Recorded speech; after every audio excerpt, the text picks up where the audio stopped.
आमिर साहब, मैं पहला सवाल जो आपसे करना चाहता हूँ वो ये है कि आपने जो फिल्में की हैं, एक मतलब ये कि एक मीडिया स्टड जिसे कहते हैं वो यकीनन आप में रहा है। ये फिल्में बहुत कामयाब हुई, लेकिन मैं इन फिल्मों को दूसरी तरह से देखता हूँ। ये फिल्म आपके अलावा कोई नहीं करता।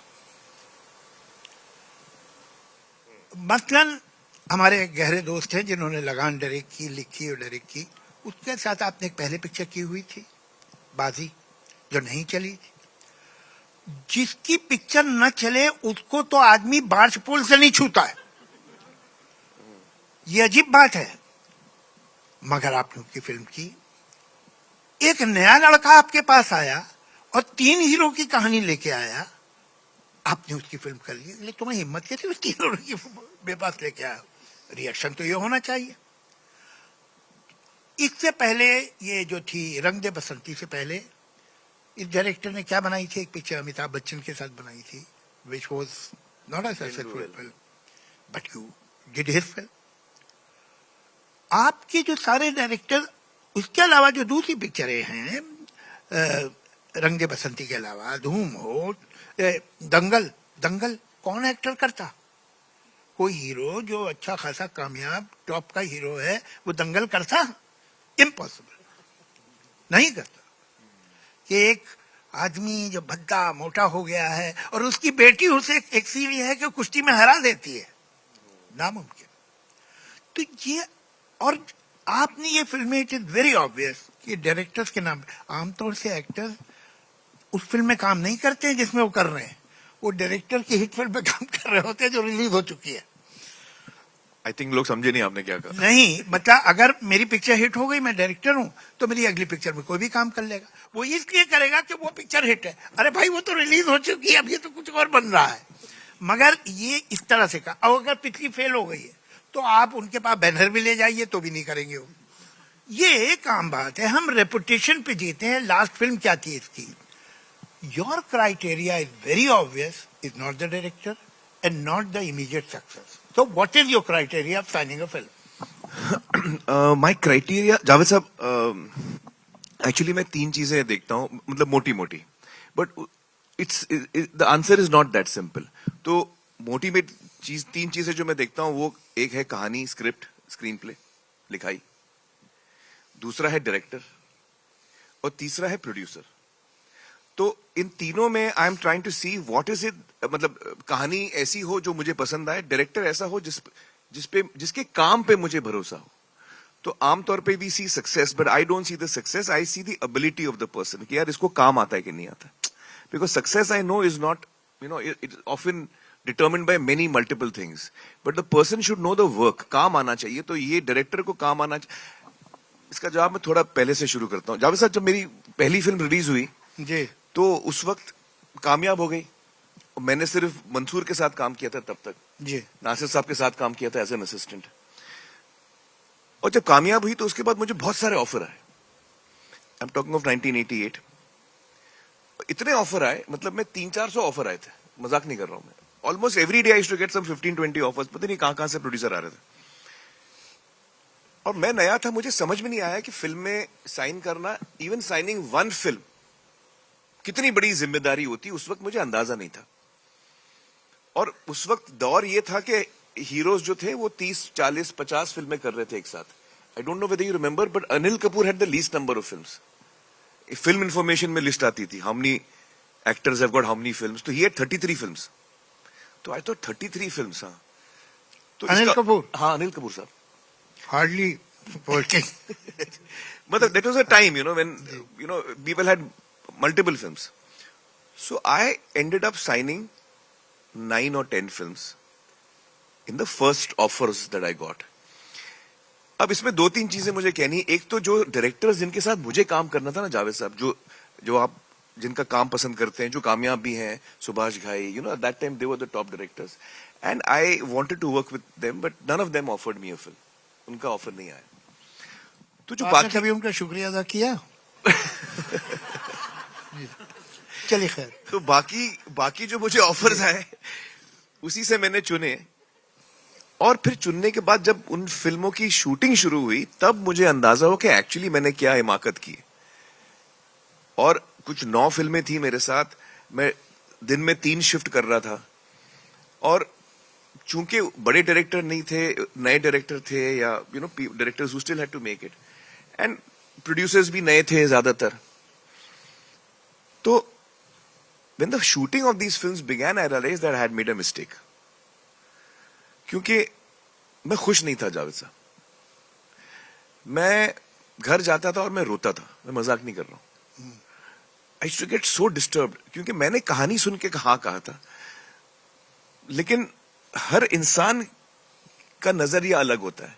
तो that lesson was a very big lesson for me. Those 6 months, 1 year, which I was struggling, I realized that it's not only the script. The director has to be as good. Everything ultimately is in the director's hands. ये मुझे realize हुआ in that journey of 6 months, 8 months, 2 years, when I was doing these 9 films. Second thing I realized is that script कुछ भी हो, अगर director जो है, होता क्या है कि मैं स्क्रिप्ट सुनता हूं, मैं एक उदाहरण एग्जांपल देता हूं कि सीन ये है कि एक खूबसूरत से पहाड़ पे रोमांटिक सीन चल रहा है, हीरो जो है पहाड़ पे खड़ा होकर गाना गा रहा है। अब मैं सोच रहा हूं पहाड़ जो है कश्मीर है, कश्मीर की वादियों में हम गाना गा रहे हैं। डायरेक्टर सोच रहा है यार खंडाला में कर लेंगे, मुझे पता है प्रोड्यूसर का बजट इतना नहीं है, खंडाला में भी अच्छी वादियां हैं।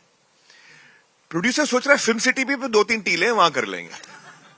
तो मैं कश्मीर में सोचता हूं, लेकिन उसकी शूटिंग अल्टीमेटली होती है फिल्म सिटी वहां। तो दिस आई रियलाइज्ड अजय कि यार जाना था जापान, पहुंच गया चीन।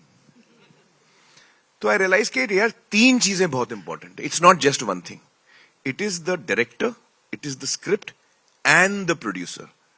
बिकॉज अगर आपका प्रोड्यूसर कमजोर है तो आपने कितनी भी अच्छी फिल्म बना लो, आप उसको रिलीज ठीक नहीं मिलेगी, वो आपको रिसोर्सेज ठीक से दे नहीं पाएगा, आप कहीं ना कहीं फ्रस्ट्रेट हो जाओगे क्रिएटिवली, या एट द एंड रिलीज आपकी ठीक नहीं होगी। So I say these 3 things are most important, and this was the big lesson I learned in the first 1 year of my starting to work in films. 1 साल में मैंने ये सबक सीखा जो मैंने आज तक फॉलो किया।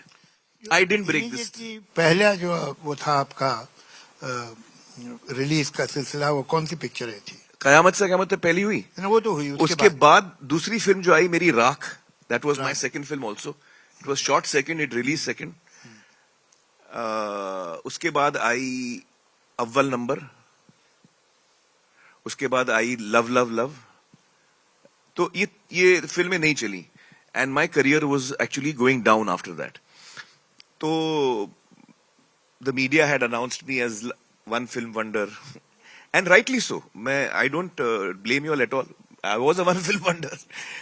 तो उस वक्त ऐसा हो गया था जावेद साहब कि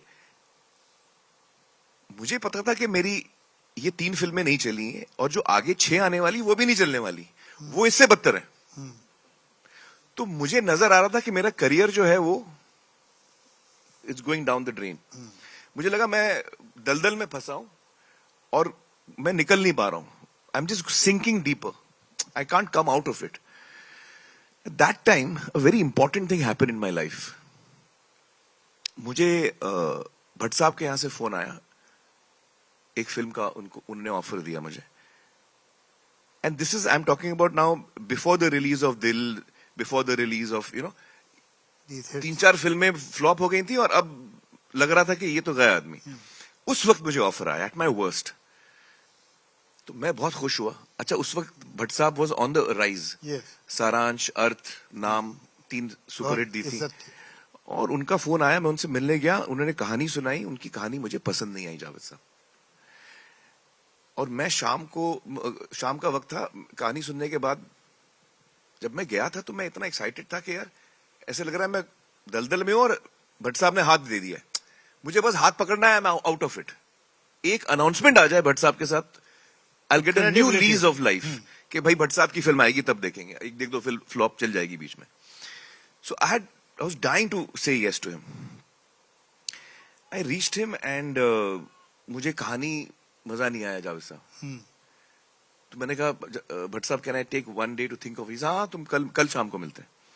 तो मैं घर गया, मैंने रीना से कहा, रीना यार मुझे कहानी पसंद नहीं आई, बट ये फिल्म करना बहुत जरूरी है, मैं क्या करूं? तो she said, I don't know how to help you, you tell me, मतलब you decide. I couldn't sleep that night Javed sahab, क्योंकि मुझे पता था मैं ना बोलूंगा तो फिल्म भी गई, वैसे भी मेरा करियर जा रहा है, और भट्ट साहब को ना बोल रहा हूं मैं, और हाँ बोलूंगा तो ये फिल्म करनी नहीं है मुझे. और मैंने अपने आप को प्रॉमिस दिया हुआ है कि until the script, director and producer all three are not ticked off, मैं हाँ नहीं करने वाला हूं. ये मैंने तय कर लिया था. Should I break what I had decided? This dilemma was with me all through the night. अगले दिन शाम को आई वेंट टू अपना Bhatt sahab. I did not thought what to say, but I blurted out the truth. I said, Bhatt sahab मैं नहीं कर पाऊंगा film. Sir I said, मुझे फिल्म स्क्रिप्ट पसंद नहीं आई, और मुझे पता है कि मैं कौन हूं, आप इतने हिट डायरेक्टर हैं, मैं आपको ना बोल रहा हूं, आप शायद इसके बाद मेरे साथ कभी मुझे ऑफर नहीं देंगे, but I don't know what else to say. तो इसे नहीं वो सब भूल जाओ, why did you not like it? तो मुझे याद नहीं आ रहा है, जो कुछ मेरे पॉइंट्स थे मैंने बताया, एंड अल्टीमेटली वो फिल्म नहीं हुई. बट जब उस शाम को मैं घर गया रात को, I realise that at my worst, when I needed it the most, Javed sahab, I had the courage to say no and say कि नहीं, मुझे ये नहीं करनी. और वो एक डिसीजन, मेरा जो एक्शन था of taking a positive step towards preserving my dream and not compromising with it, that is because उस दिन का दिन है, मतलब that's why I have behaved in this manner through out my career. अगर उस दिन मैं कॉम्प्रोमाइज कर लेता ना, तो मेरा पूरा करियर एक सीरीज ऑफ कॉम्प्रोमाइज होते थे. I feel that it was a very turning point for me. Hats off to you. Turning point for me. बहुत बहुत अच्छी बात. ऐसी कोई फिल्में हैं जो आपने इनकार कर दी और आपको अफसोस है? दिलीप कुमार को तो था. हाँ, I am trying to think.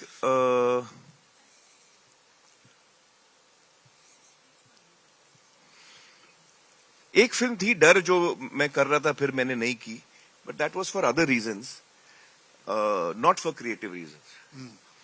And even now I feel कि वो सही ही हुआ, बिकॉज आई थिंक दैट जो सुर यश जी पकड़ रहे थे फिल्म का, I think Shahrukh was shooting that सुर स्लाइटली बेटर. तो इन रेट्रोस्पेक्ट मुझे लगा वो मैं करता तो शायद कुछ और ही हो जाता, because I was looking at it differently. तो I don't really regret that, because I think वो फिल्म अच्छी बनी है और वो कामयाब भी हुई है. And I don't think I would have played, उस सुर में मैं नहीं खेलने वाला था. अच्छा. जो I think Yash ji would have probably wanted, you know. और कौन सी फिल्म है? एक ही तो फिल्म है जो मैं करने वाला था, नहीं की. आप लोगों को याद आ रहा है? Bajrangi Bhaijaan, I had heard the script, but I had actually told the writer mister Prasad that इसमें Salman will suit better. I mean not that it's my suggestion, but when I heard the script, that was my reaction. I said कि script, Bajrangi Bhaijaan की script मुझे बहुत पसंद आई थी. अच्छा. और मैंने कहा था ये बहुत अच्छी स्क्रिप्ट है, लेकिन ये मुझे लगता है आप सलमान के पास ले जाइए. वो सलमान के पास नहीं ले गए, वो कबीर के पास ले गए. And then eventually Kabir finally went to Salman, but that was my reaction. For example even Munna Bhai, Gandhigiri जो लगे रहो है, originally Raju had written a script where he wanted me to play that part. And the day he came to narrate the script to me, he said, Aamir actually जो script मैं सुना रहा था वो अभी change हो गई है और वो मुन्ना भाई 2 बन गई है. तो जो मैं सुनाने आया हूं अभी कुछ सुनाने के लिए है नहीं. चलिए ठीक है, 3 का कोटा था, पूरा हो गया. नहीं, बट ये इंटरेस्टिंग बात है जावेद साहब कि वो ही आई सेड कि कौन सी स्क्रिप्ट है, मतलब जो तुम मुझे सुनाने वाले थे अब वो कुछ और बन गई है. तो ये सर अब मैं उसका मुन्ना भाई 2 बना रहा हूँ, लगे रहो बना रहा हूँ. तो ऐसे ओरिजिनल था क्या? तो ये सर ओरिजिनल थी. इट्स इंटरेस्टिंग जावेद साहब. ओरिजिनल थी कहानी के एक बंदा है जो इंडिपेंडेंस से पहले is a big freedom fighter, मतलब is a young guy whose Gandhian, is with the freedom movement and a small little chap, but he is been fighting it. Lathi charge में उसको सर पे लग जाती है and he goes into coma. And then he wakes up 40-45 years later. India has got independence, हम 90s में आ गए और दुनिया आगे बढ़ गई है. अब उसको लगता है अभी भी वही है वो. तो that's why he talks to Gandhi and all that, because he doesn't know Gandhi is passed away. He doesn't know कि Gandhi has been killed. So that was his original concept. तो ही सर अब मैं नहीं सुना रहा हूं क्योंकि अब तो मैं उसका कुछ और बना रहा हूं. तो जब ही टोल्ड मी दिस रफली कि मैं ऐसे ऐसे कर रहा हूं, ऐसे even I agree, it's right, you should make it Gandhigiri, it will suit Munna Bhai 2. Even I agreed with him. तो रिग्रेट मेरी एक भी नहीं है जावेद साहब. Well, celebrating the cinema ka jadugar, ladies and gentlemen, with this Samir Khan Film Festival, starting on the 14th of March, and of course 27th tak ye chalega. That's the PVR Inox golden ticket, sir.